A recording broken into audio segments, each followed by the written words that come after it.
Assalamualaikum warahmatullahi wabarakatuh. Alhamdulillah rabbil alamin wassalatu wassalamu ala asyrafil anbiya wal mursalin sayyidina Muhammad wa ala alihi wa sahbihi ajma'in. Rabbi shrah li sadri wa yassir li amri wahlul 'uqdatam min lisani yafqahu qawli. Amma ba'd. Kita sambung balik buku kita ni, buku Qawaid At-Tarannum, kaedah-kaedah tarannum, cara-cara berlagu. Membicarakan sistem membaca Al-Quran mengikut kurikulum yang betul, tahsinus saut, at-tajwid, at-tarannum, at-tartil dan fasahah. Disusun oleh Haji Ja'far bin Ismail. Okey, kita yang terakhir ni, huraian kurikulum yang keempat itu at-tartil. Bagaimana anda memahami konsep tartil Al-Quran? Tartil nama khusus kepada baca Al-Quran. Tartil nama khusus bagi baca Al-Quran lah. Perkataan tartil itu adalah nama khusus kepada baca Al-Quran yang bernilai tinggi, yang bertaraf bacaan kemukjizatan Al-Quran. Ianya adalah disaran oleh Allah Ta'ala sendiri sebagaimana yang telah termaktub pada ayat 4 surah Al-Muzammil. Bacaan begini bukan hanya sekadar mengetahui dan memahami hukumnya sahaja, tetapi juga perlu diusahakan dan diketemukan bacaannya dengan tepat. Ianya bermula dari peringkat awal pengajian, yang ini kanak-kanak lagi, dan seterusnya hingga ke peringkat amalan dan penghayatan. Jika prinsip ketertilan bacaan Al-Quran itu tidak dipahami dan tidak dihayati oleh guru-guru pengajian Al-Quran, maka tentunya murid-murid tidak dapat membaca Quran dengan tertil, lebih-lebih lagi masyarakat Islam umumnya. Kurikulum bersepadu. Kurikulum keempat tertil ini adalah merupakan kurikulum bersepadu, kerana pada pelaksanaannya adalah memerlukan sokongan dari ciri-ciri kurikulum pertama tahsinus saut, ciri-ciri kurikulum kedua at-tajwid, dan ciri-ciri kurikulum ketiga at-tarannum, ia campur belaka at-tartil. Dengan kata lain, bahawa ketertilan bacaan itu tidak dapat dilahirkan bersendirian tanpa menerusi ilmu-ilmu bacaan yang lainnya. Syarat-syarat mentertilkan bacaan Al-Quran. Mengikut keterangan seorang profesor Al-Quran di zaman sahabi, iaitu Abdullah bin Mas'ud radhiyallahu anhu, sahabat Nabi ni, bahawa syarat-syarat mentertilkan bacaan Al-Quran itu hanya 4 perkara. Sebagian berikut. Pertama, bertajwid, yang berkaedah tajwid. Yang kedua, bertazyin, iaitu berkaedah tarannum ni, lagu lah. Yang ketiga, bertahsin, berkaedah sautul hasan, suara sedap lah dah. Yang keempat, berlahjah Arab, berkaedah lughatul Arabiyyah. Dan terang itulah Rasulullah SAW pernah bersabda yang bermaksud, kalau kamu umat Islam hendak membaca Quran sebagaimana ia yang diturunkan, maka bacalah seperti mana bacaan Ibn Mas'ud, iaitu bacaan yang merangkumi keempat-empat syarat tersebut. Perbezaan tajwid dan tartil. Jika dibuat kajian secara mendalam, maka tentunya kita akan ketemu tentang perbezaan antara tajwid dan tartil tersebut sebagai berikut. Pertama, tajwid. Tajwid ialah suatu ciri-ciri kaedah pengawalan menyebut huruf-huruf Al-Quran dan melafazkan ayat Al-Quran dengan tepat mengikut apa yang dikehendaki oleh hukum tajwid. Itu tajwid dah. Tartil pula apa? Ialah pelaksanaan bacaan cantik yang lengkap dan sempurna yang dihasilkan oleh gabungan tahsinus saut, tajwidul Quran, tarannum bil Quran dan lahjah Arabiyyah. Dengan ini nyatalah bahawa penilaian bertajwid adalah lebih perkhususan dan lebih terhad kepada ciri-ciri yang jelas dan nyata sahaja.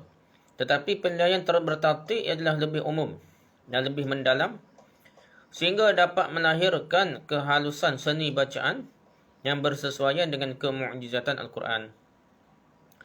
Dengan kata lain, bahawa perbezaan bertajwid dan bertartil itu adalah umpama kesahihan sembahyang dengan kekhusyuan dan ketawadu'annya.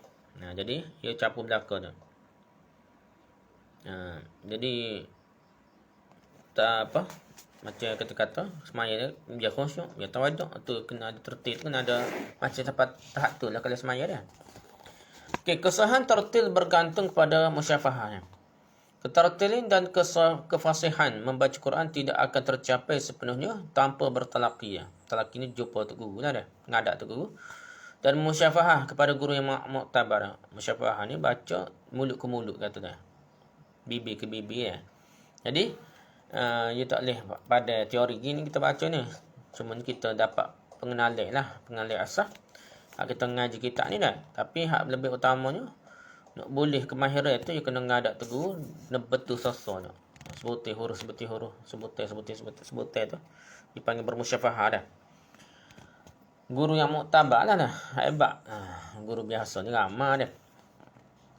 Pada ayat 18 surah Al-Qiyamah, Allah Ta'ala menegur Nabi Muhammad SAW supaya baginda bermusyafahah. Dengan betul ketika menerima Al-Quran dari Malaikat Jibril. Musyafahah ialah suatu sistem penerimaan bacaan Al-Quran yang teliti dari mulut guru yang muktabar, daripada mulut ke mulut lah kita kata dah.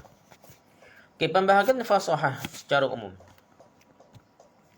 Fasahah adalah di antara ciri-ciri penilaian yang dikira penting dalam bidang bacaan Quran. Ianya terbahagi pada dua bahagian sebagian berikut. Pertama, fasahah al-Arabiyah, iaitu kemantapan dan kelincahan berbahasa, bercakap dengan bahasa kebangsaan Arabiah mengikut budaya bangsanya yang tersendiri, mengikut budaya Arab lah. Yang kedua, fasahah al-Quraniyah, iaitu kemantapan dan kemahiran membaca Quran mengikut budaya Al-Quran, ciptaan Allah yang berfungsi sebagai mukjizat yang teragung, yang mana ianya perlu disegani dan dikagumi oleh siapa-siapa dan bila-bila masa sempurna. Quran ni turun dari bahasa Arab. Tapi dia ada kaedah tertentu lah dah. Lebih khusus daripada bahasa Arab tu dah. Di antara qari-qari yang tunjulkan oleh Rasulullah yang tercatat dalam hadis-hadis sahih, iaitu qari-qari yang terkenal dengan kefasihannya, ialah seperti Abdullah bin Mas'ud, Salim Maula Abi Huzaifah, Mu'az bin Jabal, Abi Ubay bin Ka'ab, termasuklah Abi Musa Asy'ari dan Abi Yahya Usaid. Bacaan mereka adalah menjadi kebanggaan kepada baginda dan menjadi model untuk umatnya. Jadi model nak tengok bacaan yang kira molek kat, kita tengok sahabat-sahabat ni lah dah. Dan anak murid dia lah. Keutuhan fasahah Al-Quran tidak tercabar. Fasahah Al-Quran sesungguhnya unggul dan utuh. Ianya tidak pernah dicabar dan tidak pernah tercabar. Sebaliknya dialah pencabar kepada siapa sahaja dan bila-bila masa sahaja. Seperti firman Allah Ta'ala dalam surah Al-Baqarah ayat 23, yang bermaksud, jika kamu masih meragukan tentang Al-Quran itu, maka silalah ciptakan suatu surah yang menyamainya. Dan jika tidak berdaya, bolehlah kamu minta bantuan dari sesiapa sahaja, termasuklah orang yang kamu agung-agungkan. Cabaran ni beribu tahun dulu dah. Pahlawan tak boleh buat lagi yang sama hebat dengan Quran. Jadi kalau nak buat tu jadi canggu dah. Dia tidak serupa Quran. Cabaran tersebut tidak pernah terjawab sehingga sekarang, sama ada dari sudut lafaznya, kalimahnya atau ayat-ayatnya, jauh sekali dari sudut fasahahnya. Kefasihan bahasa Arab tu jauh lagi lah. Fasahah sebahagian dari ciri-ciri tertil. Ketertilan bacaan Al-Quran belum lengkap tanpa disertai fasahah yang tercirikan perkara-perkara berikut. Pertama, kecermatan dalam melafazkan kalimah-kalimah Quran. Cermat maksud dah. Yang kedua ada kemantapan menyebut makhraj, tempat keluar huruf dan sifat-sifat hurufnya.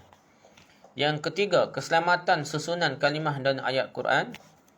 Yang keempat, kelembutan membaca kalimah-kalimah dan ayat-ayat Quran. Yang kelima, kesesuaian gaya suara dengan bentuk ayat. Biasa suara naik, tinggi, rendah tu biasa suara dengan ayat dah. Itu matlamat Taranum ni bukan untuk susdak saja dah. Yang keenam, kesesuaian gaya terenum dengan bentuk ayat dan sebagainya. Lahjah Arab sebahagian dari fasahah. Fasahah Al-Quran itu memang tidak dapat dipisahkan dari lahjah Arab. Logat agak dah. Pada ayat 28 surah Az-Zumar, ayat Allah Ta'ala berfirman yang bermaksud bahawa Al-Quran itu memang berbahasa Arab yang sempurna tanpa bengkang-bengkok dah. Di antara cirinya adalah sebagaimana berikut. Pertama, ketepatan membunyikan baris fathah, dhammah dan kasrah tanpa kedaerahan. Tanpa kedaerahan. Pasal betul-betul ikut bahasa Arab asal dah. Bukan ikut logat Kelantan, logat Kedah ke apa dah. Dia kena ikut logat Arab dah. Yang kedua, kesederhanaan membunyikan huruf-huruf sukun tidak terlampau berat dan tidak pula terlampau ringan. Huruf sukun, huruf mati dah. Yang ketiga, kesederhanaan membunyikan huruf yang bertasydid. Ada tanda sabdu tu tasydid. Tidak terlampau kuat dan tidak pula terlampau ringan. Yang keempat, gaya menyebut kalimah adalah kearaban. Ikut Arab lah. Yang kelima, gaya bersuara adalah kearaban. Gaya suara penggunaan orang Arab. Yang keenam, gaya alunan adalah kearaban. Alunan irama pun ikut Arab. Yang ketujuh, pelaksanaan waqaf ibtidak dah. Nak berhenti mana, nak start mana, yang sempurna dan bersesuaian. Bukan ikut dia berhenti, bukan ikut dia start mana-mana dah. Kita kena ikut kaedah kita bicara sebelum ni dah. Okay, kesalahan rentak sebahagian dari fasahan. Setiap baca Al-Quran memang tidak terpisah dari rentak dan kelajuan persembahannya. Ianya perlu diselaraskan supaya tidak bercampur aduk di antara rentak-rentak berikut. Pertama, rentak bacaan tahqiq. Ini lain pun tak. Iaitu sistem pergerakan bacaan yang agak lambat ketika menyebut sesuatu huruf atau kalimah. Tetapi tidaklah sampai kepada tahap yang boleh mencacatkan kaedah bertajwid. Itu kaedah yang penting, jangan sampai punah tajwid lah. Rentak begini lazimnya diamalkan oleh pengikut-pengikut qiraah Imam Hamzah dan Imam Nafi'. Ini Warsh. Panggil bukan Hafs lah, Warsh ni. Dia lambat dah.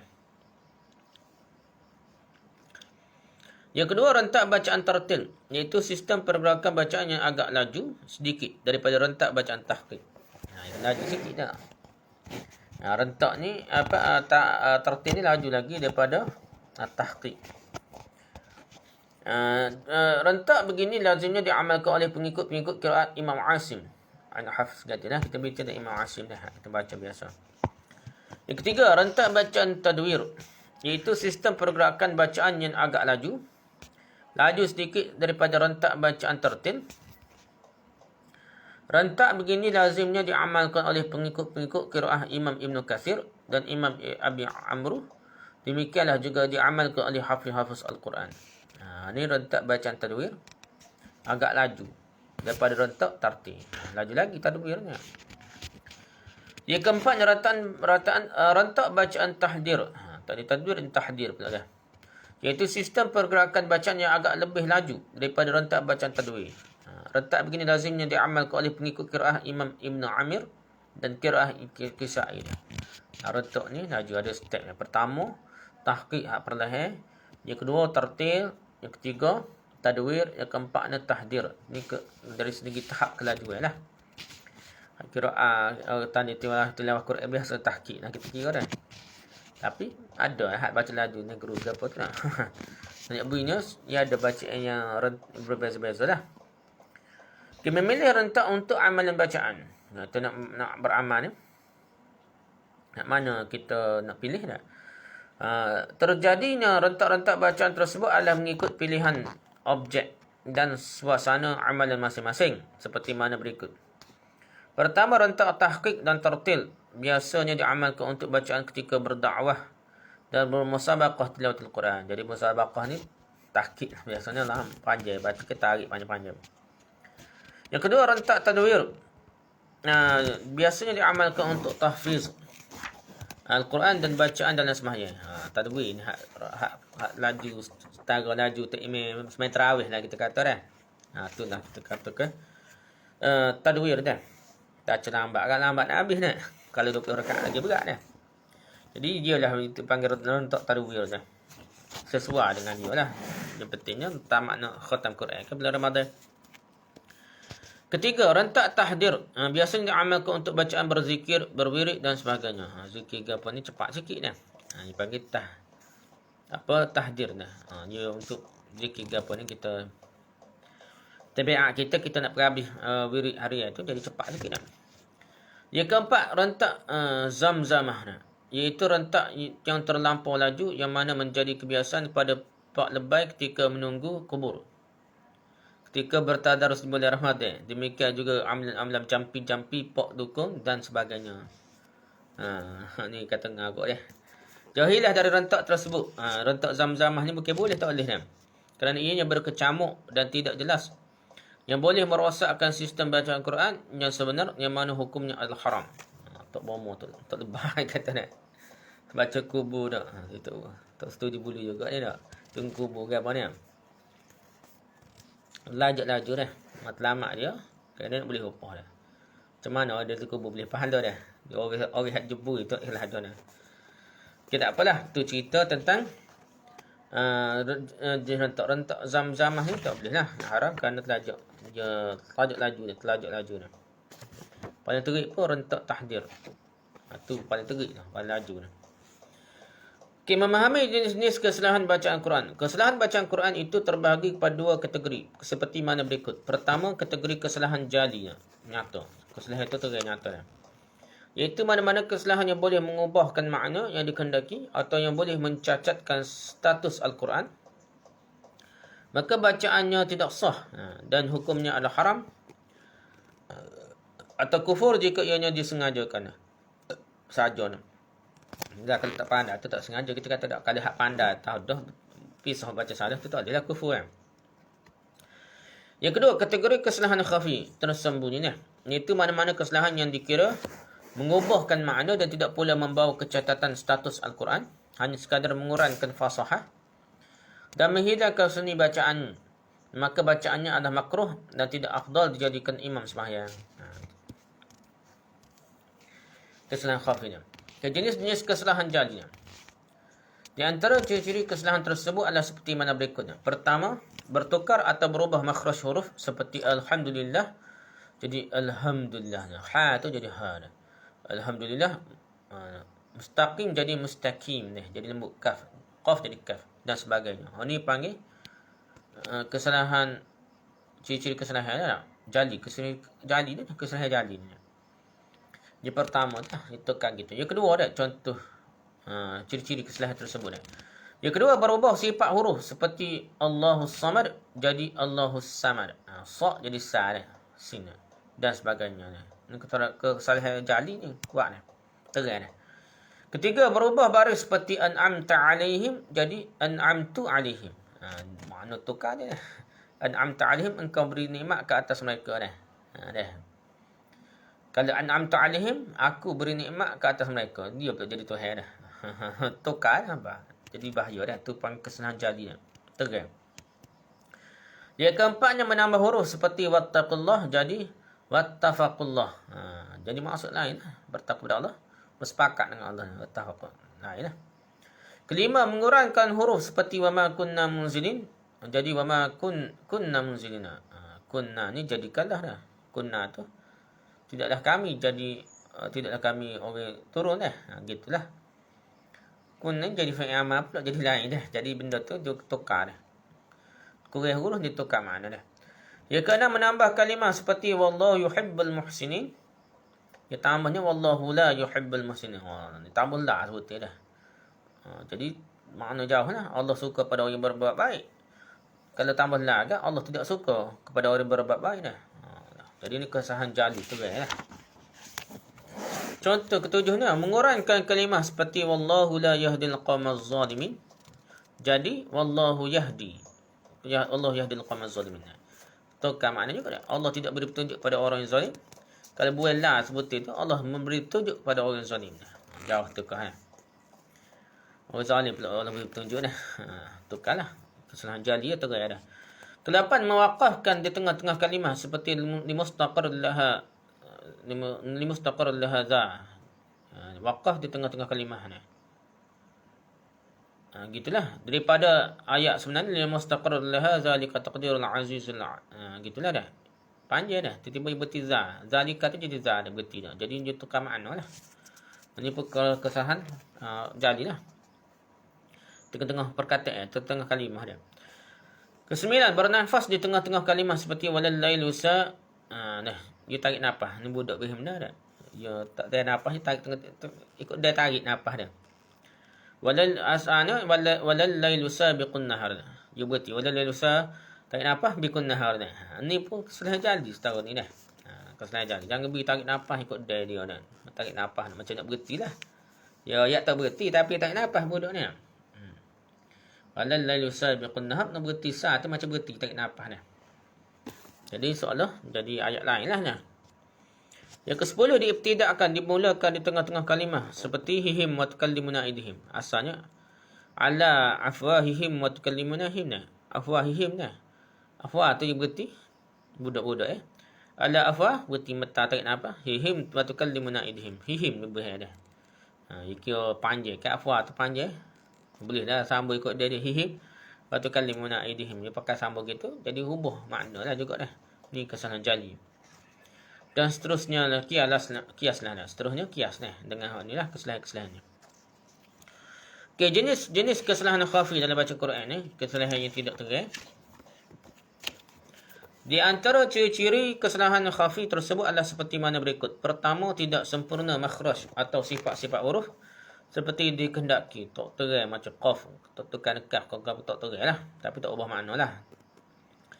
Yang kedua, tidak tepat membunyikan baris fathah, dhammah atau kasrah. Bagi atas, bagi depan, bagi bawah tak jelas molek dia. Tak terang, tidak tepat dah. Ketiga, tidak tepat membunyikan tarqiq, tafkhim dan taghlis. Tidak tepat ni, tarqiq ni tepat lembut dah.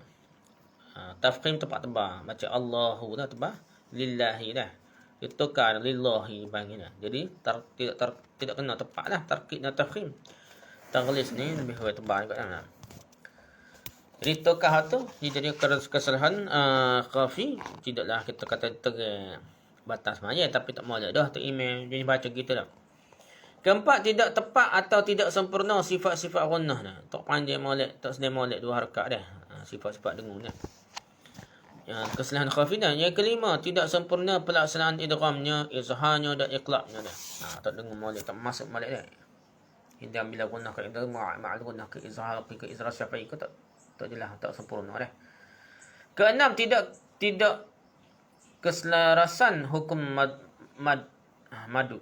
Hukum mak ni dah. Mak ni tidak panjang pendek sesuai dengan hukum asal dia lah. Ketujuh, tidak keseragaman hukum waqaf itibda' dah. Dia start, dia berhenti ikut dia, start ikut dia. Ni kesalahan. Kalau tak ubah makna lah, ia kesalahan lahan khafi lagi dah. Kelapan, tidak keseragaman kaedah tariq riwayat atau imam qiraat. Ni tak serupa kalau tak ikut qiraat betul lah dan bacaan dah. Dan seterusnya kiaslah dah. Okay, pengertian tadarus Al-Quran.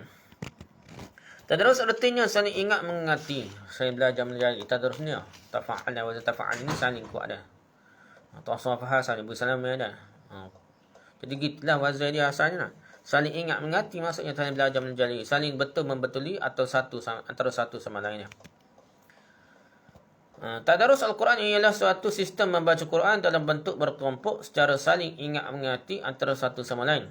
Rasulullah SAW bertadarus dengan malaikat Jibril pada setiap bulan Ramadan sehingga pada tahun akhir kewafatan baginda telah dikunjungi oleh Jibril sebanyak 2 kali berturut-turut kerana bertadarus. Hukum bertadarus adalah sunat yang diberikan jaran sekurang-kurangnya 10 pahala pada tiap-tiap huruf yang dibaca. Tidak termasuk lain-lain pahala lagi seperti pahala menegur dan menerima teguran. Terima teguran boleh pahala. Dia besar lah pahala tadarus ni. Jangan tukar setengah orang ni, kira tadarus ni, yang bagi surah ni. Yang baca sejuzuk, kalau baca sejuzuk, 30 orang. Khotel Quran semalam kata. Tu bukan. Tu konsep pelajar mementingkan konsep pahala dah. Bukan konsep belajar. Tadarus ni belajar betul membetuli. Bukan baca mengaku-aku dah. Ni salah lah benda hak salah faham. Sebab masyarakat kita ni kuat konsep sedekah pahala dah. Sedekah pahala ni setara mana peribahasa dia. Ada peribahasa ni masalah pergi hak tu lebih kemah daripada kaedah asal. Punah tadarus yang sebenarnya. Memahami sistem bertadarus Al-Quran. Bertadarus Al-Quran itu punya sistem yang khusus. Di antaranya seperti mana berikut. Pertama, sistem bergili-gili membaca dan bergili-gili mendengar sambil membetul dan memantapkan bacaannya. Sistem begini diamalkan oleh Rasulullah SAW dan para sahabatnya. Dan ianya merupakan sistem yang terbaik. Baca hak benda tu lah, tak salah ni nak. Gili-gili dengar, gili-gili betul lah. Yang kedua, sistem ikut membaca beramai-ramai yang diketuai oleh seorang qari yang mahir. Hanya ketua sahaja yang bergilir gantinya. Sistem begini diamalkan oleh tabi'in ketika mana dalam kelompoknya terlampau ramai. Dia tak baca seseorang. Sore tok guru baca, orang ikut ni. Sore tok guru hak tu baca, orang ikut ni. Yang ketiga, sistem mendengar dan memerhatikan bacaan oleh seorang qari yang mahir. Sistem begini diamalkan oleh orang salaf. Ketika mana sukar mendapatkan qari yang mahir dalam kelompoknya. Ni tadarus ni bukan baca ramai-ramai dah. Qari saja baca, orang lain je dengar ni. Tiga dah. Tadarus juga panggil ni. Yang keempat, sistem membaca beramai-ramai tanpa ketua dan tanpa pemerhati, iaitu siapa kuat, ia dapat. Siapa laju, ia maju. Dan siapa lancar, ia kejar. Sistem begini dilarang oleh Rasulullah SAW. Kerana berkecamuk.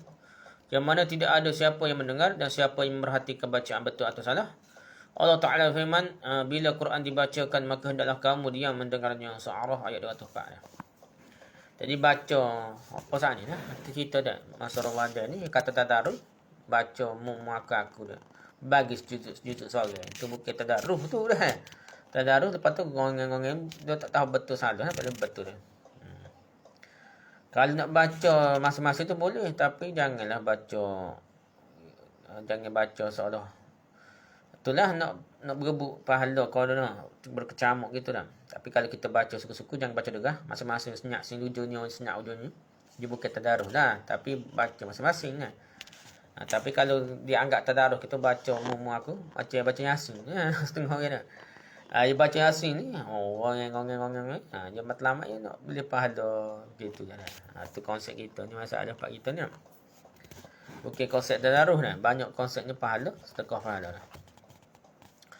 Okey, lepas tu bertertib dan beradab ketika membaca Quran. Setiap qari atau qari'ah hendaklah menghormati adab-adab membaca Quran kerana ianya adalah sebahagian dari ciri-ciri mengagungkan Al-Quran.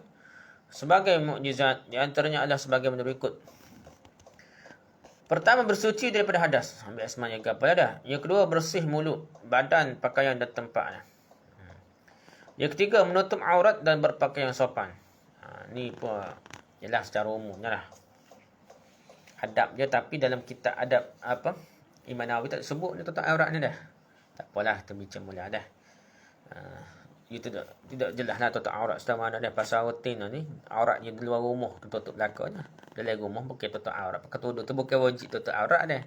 Bukan aurat dia yang mesti tutup setara tu dalam rumah dah. Yang keempatnya, menghadap kiblat atau orang ramai. Pendengar lah. Kalau baca orang dengar tu duduk alik menghadap kiblat, dia duduk belakang kiblat nak agak, lepas nak suruh dengar lah. Yang keempatnya, kelimanya, bertempat di tempat yang lebih tinggi dan mulia. Kalau dia nak baca, nak pendengar kepada orang ramai, kena tinggi sikit lah moleknya. Yang keenamnya, berakhlak mulia, bersopan dan ikhlas. Yang ketujuhnya, bertadabbur, di samping berkhusyuk tawaduk. Faham makna lah, menghayati makna lah tadabbur. Khusyuk tawaduk. Yang ke-8-nya, melahirkan keyakinan dan kehebatan yang mendalam. Yakin dan hebat, berasa hebat lah. Yang ke-9-nya, melambangkan tabligh dan dakwah yang berkesan dan sebagainya. Dia jadi macam sumber dakwah lah baca Quran ni. Menarik hati pendengar lah. Beradab menghormati Al-Quran. Setiap qari dan qari'ah hendaklah menghormati kitab Al-Quran sebagai kitab Allah yang Maha Agung. Di antaranya adalah sebagaimana berikutnya. Pertama, bersuci daripada hadas bagi menyentuhnya. Nak sentuh Quran, ambil semaya. Kita kata dah. Yang kedua, bersih badan dan pakaian. Ketiga, berpakaian bersesuaian dengan dan sopan. Sesuaian, dah benar. Yang keempatnya, menutup aurat dengan sempurna. Ni pun ada perbahasan lah. Tak payah kita cerita dah ni lah. Yang ke-5-nya, meletakkan tempat yang lebih tinggi dan mulia Quran itu. Yang ke-6, menyimpannya di tempat yang selamat dan terhormat. Yang ke-7-nya, melihara dan membersihkannya selalu dah. Biar jangan berdebu cemar gitu lah dah. Quran dah. Yang ke-8-nya, selalu menghadapkan diri kepada Quran dah. Yang ke-9-nya, membaca di tempat yang bersesuaian. Bersih tempat comel molek dah. Yang ke-10-nya, membacanya dengan betul dan cermat. Yang ke-11-nya, menulisnya dengan betul dan cantik. Kalau tulis comel nak. Yang ke-12-nya, jangan melepaskan ke tangan orang kafir. Jangan sampai ke tangan orang kafir lah. Terutama kalau boleh menghina Quran lah. Tapi kata matlamat dakwah ni, ada terjemah yang apa, dan kita yakin tak khianat kat, boleh nabi dah. Yang ke-13-nya, jangan menguik atau memusnahkannya tanpa mengoyak atau musnahkannya tanpa sebab yang mengharuskannya dan sebagainya. Beradab menghormati guru Al-Quran. Bukan setakat Al-Quran, ada guru Quran pun kena hormat. Setiap qari'ah maupun kanak-kanak atau dewasa hendaklah beradab menghormati gurunya. Semoga ianya mendapat taufik dan hidayah di samping keberkatan yang banyaknya. Di antaranya adalah seperti mana berikut. Pertama, berpakaian bersih dan sopan. Yang kedua, berakhlak dan bertata tertib yang mulia. Yang ketiga, memberi salam dan bersalaman dengan tok guru. Itulah. Yang keempat, taat dan patuh kepada peraturannya. Kelima, selalu menghadapi dan menatapi muka tok guru dah. Yang keenam, menerima pengajarannya dengan penuh ikhlas. Yang ketujuh, menanam perasaan yakin dan hebat kepada tok guru dah. Yang ketujuh. Ke-8 pula, menanam perasaan kasih mesra kepadanya. Yang ke-9, sanggup berkhidmat dan menampilkan diri kerananya dan sebagainya lah. Alhamdulillah, sekali lagi telah selesailah bahagian huraian kurikulum keempat, At-Tartil dan Al-Fasahah. Iaitu kira-kira sebanyak 19 kemahiran. Ianya adalah sebagai kurikulum kemuncak kepada sistem bacaan Al-Quran, iaitu setelah melalui dan memahami kurikulum pertama, kedua dan ketiga lah. Dan insya-Allah kita akan kemukakan bagaimana bacaan sebenar yang diperakukan oleh Allah, iaitu bacaan tartil yang dikira bersesuaian dengan tahap kemukjizatan Al-Quran. Kurikulum bahagian ini adalah amat sukar difahami dan diketemui oleh orang ajam seperti kita di Malaysia ini. Lebih-lebih lagi bagi siapa yang tiada mengetahui bahasa Arab. Walau bagaimanapun adalah diharapkan bahawa melalui buku ini ianya dapat membantu anda untuk memantapkan kefahaman dan bacaan Al-Quran sebagaimana yang diharapkan. Dengan selesainya huraian kurikulum keempat ini, berarti selesailah penyusunan buku Qawaid At-Taranum bil Quran ini. Semoga ianya menjadi sedikit cetusan kefahaman. Kita nak cetuh dulu dah. Kita baca ni buku pandas lalu cetuh bagus dah. Cetusan kefahaman dalam lautan ilmu tilawatul Quran, yang mana Allah SWT sahaja maha arif dengan kehendaknya yang sebenar.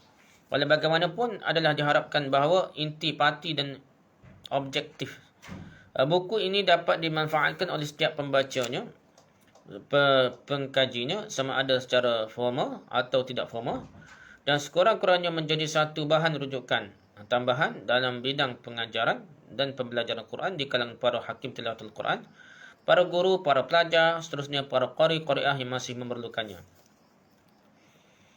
Bagi pihak pengarang, dia menyusun 10 jari memohon ampun maaf kiranya terdapat kelemahan atau kekurangan yang mungkin tidak menyenangkan atau tidak memuaskan anda sekalian. Memang yang lemah dan kurang itu adalah kepunyaan pengarang sendiri, manakala yang baik dan elok itu adalah kepunyaan Allah, Tuhan yang bersifat Al-Alim, Al-Wasi', Al-Khabir. Oleh itu, buangkanlah yang kurang dan ambilkanlah yang baik dan sempurna, insya-Allah ianya akan berfaedah dan bermanfaat. Hanya kepada Allah jua dipohon keampunan dari segala dosa, segala kesalahan, segala kekurangan dan kelemahan, sama ada yang disengaja atau yang tidak disengajakan, yang lahir ataupun yang tersembunyi.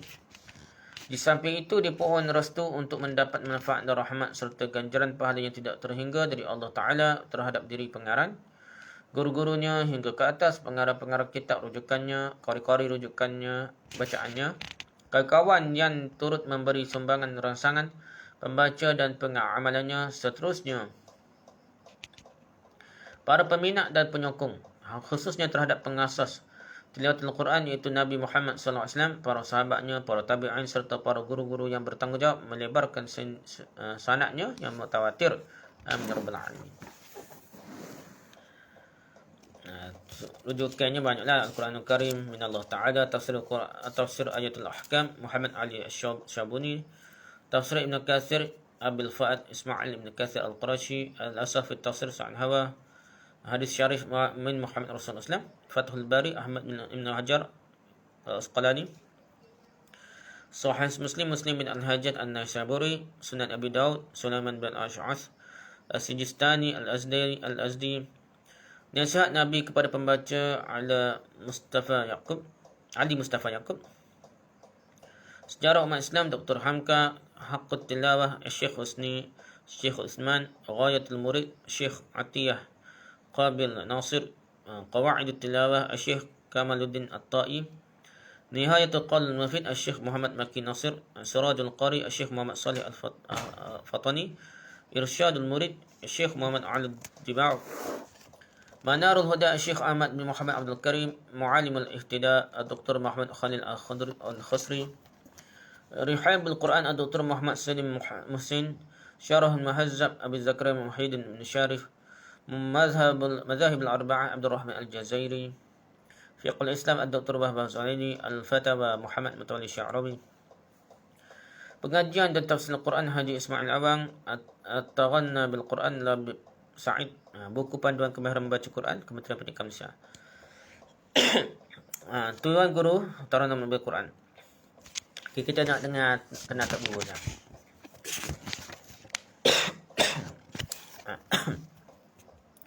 Tuan Guru Taranum Quran ni kena tahulah. Kalau kita nak tahu lebih kurang, kena tahulah guru-guru yang sehun Malaysia ni yang jadi sampai ke zaman dah ni anak cucu anak murid dia lah. Okey, pertama Tok Guru Taranum Quran Sehun Tuan Haji Muhammad Yusuf Kenondong ni, bekas qari Diraja Kelantan Darul Naim. Kepopulannya awal tahun 1920-an lagi dah. Hingga akhir 1970-an meninggal lepas tu dah. Dari qari dia dapat ilmu dia, sanad dia dah. Haji Nikwan Ahmad Tok Kerasuk ni. Kerasak. Haji Nikwan Ahmad. Lepas tu guru dia kan Haji Awan Syekh Musa apa-apa dah. Lepas tu Syekh Abdul Syattar Musri. Ni dapat sanad Tok Guru ni. Dapat ilmu sini lah ni. Dah ni. Tok Guru dah. So kena Tuan Haji Muhammad Yusuf Kenondong dah. Itu pertama. Yang kedua dah Tok Guru Taranum ni. Kedua Tuan Haji Encik Musa Mahmud Alma. Tuan Haji Encik Musa Mahmud Alma, bekas qari Istana Kelantan Darul Naim. Kepopulannya akhir 1930-an hingga akhir 1970-an. Dia dapat ilmu ni dah, dapat Taranum ni daripada qari Encik Muhammad Daud, Tuan Uban. Lepas tu Haji Muhammad Yusuf Kenondong dapat ilmu ni. Yang ketiga ni dapat Haji Muhyiddin Perak. Okey, lepas tu ketiga ni Tuan Haji Ahmad bin Ma'sum Pergau. Tuan Haji Ahmad bin Ma'sum Pergau, bekas qari antarabangsa 1961. Kepopularannya awal tahun 1960-an hingga akhir 1980-an. Dari qari dapat ilmu qiraat ni ataupun ilmu taranum ni lah. Pertama daripada Haji Muhammad Yusuf Kenondong.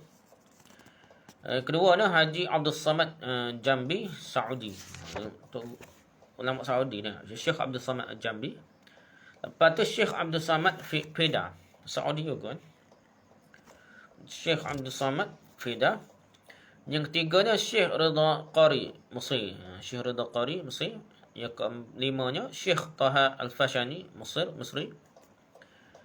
Yang keenamnya Syekh Mustafa Ismail Misri. Ni tok guru dia boleh ilmu ni lah. Lepas tu okey, keempatnya kita nak kenal rujukan. Rujukan bacaan daripada para qari mu'tabar. Di peringkat dulu belakang. Tuan ni saya pun dia ada hak baru pula dah turut ilmu ni dah. Tapi saya tak tahu mana dah ni. Ni peringkat dulu lah. Hak tulis ni tahun 1995 dah. Buku ni. Jadi zaman itulah lah. Zaman saya sekolah menengah lagi dah. Jadi pertama Fadilatul Syekh Mustafa Ismail. Ni qari mu'tabar rujukan pada masa tu dah. Ulama mu'tabar rujukan dunia dah. Fadilatul Syekh Mustafa Ismail. Yang kedua ni Fadilatul Syekh Taha Al-Fashani. Yang ketiga ni Fadilatul Syekh Dr. Ahmad Nu'aini. Yang keempatnya Fadilatul Syekh Abdul Basit. Ni tu dah. Yang kelimanya Fadilatul Syekh Muhammad Sadiq Al-Manshawi. Yang keenamnya Fadilatul Syekh Kamil Yusuf Al-Buhtami. Buhtaimi dah. Yang ke tujuhnya Fadl Syekh Abul Ainain Syaishi. Fadl Syekh Abul Ainain Syaishi. Yang ke-8-nya Fadl Syekh Abdul Fattah Syaishi. Yang ke-9-nya Fadl Syekh Muhammad Rafa'ah. Ini guru rujuk ke dunia lah. Suatu bacaan tanpa menerima dari mana-mana guru yang muktabar berikut tanpa model dan tanpa tempat rujukan yang khusus, maka bacaan tidak menentu dan senang kehilangan puncanya. Kau tak belajar maulid lah ikut guru ni, yang akan jadi babah kau sendiri kata dah. Pertanyaan Haji Muhammad Yusof Kenondong adalah datuk kepada pengarang sebelah ibunya. Jadi Nik Jaafar ni apa? Haji Nik Jaafar bin Ismail ni Tok Guru ni, dia ni cucu pada Tok Guru Muhammad Yusof Kenondong tu lah dah. Daripada sebelah ibu lah dah. Haji Nik Wan Ahmad adalah datuk kepada bapa pengarang buku ni. Dah. Datuk sebelah ayah kali tak? Sebelah bapa dah. Nik Wan Ahmad. Nik Wan Ahmad tu buku ni kau dah.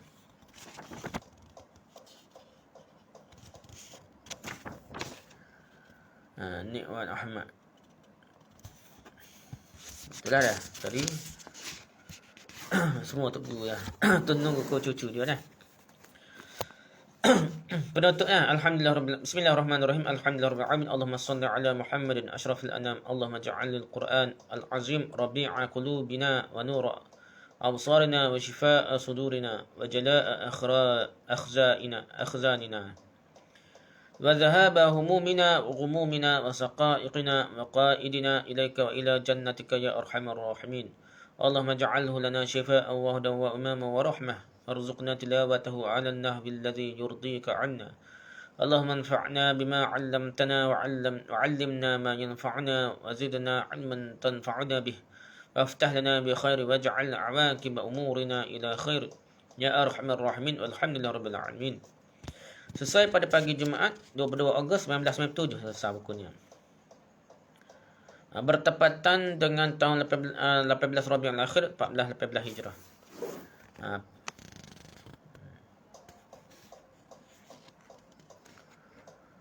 Wallahu a'lam.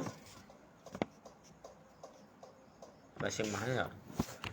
Wallahu a'lam. Subhanakallah wa hamdika, subhanakallah wa hamdika, subhanakallah wa hamdika, asyhadu an la ilaha illa anta, astaghfiruka wa atubu ilaik. Assalamualaikum warahmatullahi wabarakatuh.